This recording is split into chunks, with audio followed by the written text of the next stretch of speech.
জয় নিতাই, জয় নিমাই, জয় শ্রী গুরু মহারাজ।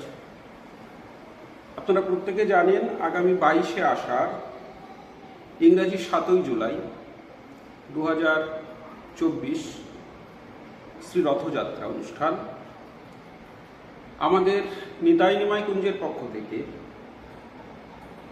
একটু অন্যরকমভাবে এই রথযাত্রা অনুষ্ঠান পালন করা হবে। জগৎ জীবের সঙ্গে প্রভু জগন্নাথ একসাথে চলিবেন ইহাই প্রকাশ। আমরা জানি শ্রী জগন্নাথ বিগ্রহ হচ্ছে বিকলাঙ্গ বিগ্রহ। তাকে রথে করে না চড়ালে পরে তিনি হেঁটে চলতে পারেন না। এটা ভক্ত ভগবানের একটা প্রেম। তাকে আমরা ধরে নিয়ে রথের মধ্যে বসাই।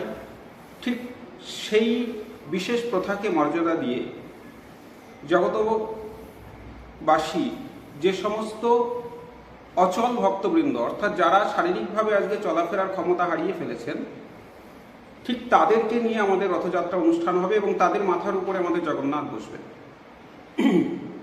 আপনারা যারা পুরীর রথযাত্রা দর্শন করেছেন তারা জানেন যে জগন্নাথ ভগবানের সঙ্গে বা জগন্নাথ মহাপ্রভুর সঙ্গে অনেক ভক্তরা তারা কিন্তু যাত্রা করে, কিন্তু তারা শারীরিকভাবে অক্ষম নয়, তারা সক্ষম। তারা রথের মধ্যে ওঠে, সেখানে কাশি বাজায়, আনন্দ করে। কিন্তু আমাদের যে যার উপরে জগন্নাথ থাকবেন, ঠিক তার নিচে অসুস্থ বা ভক্তরা যারা চলাফেরা করতে পারেন না, যাদের আজকে একা একা চলাফেরা করার কোনো রকম শক্তি নেই, কিন্তু তাদের ইচ্ছা রয়েছে একটু ঘুরতে যাবে, ঠিক তাদেরকে নিয়ে আমাদের রথযাত্রা পালিত হবে। আপনারা প্রত্যেকে দর্শন করবেন, অন্যকে দর্শন করাবেন।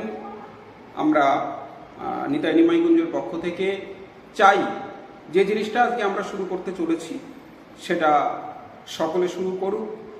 জগৎবাসী এবং জগন্নাথকে যেভাবে থাকলে পরে প্রত্যেকের ভালো হয় সেইভাবে থেকে তারা এই রথযাত্রা করুক। তাতে ভক্ত এবং ভগবান উভয়ই সুখ পাবেন। সবাই ভালো থাকুন। জয় নিতাই, জয় নিমাই, জয় শ্রী গুরু মহারাজ।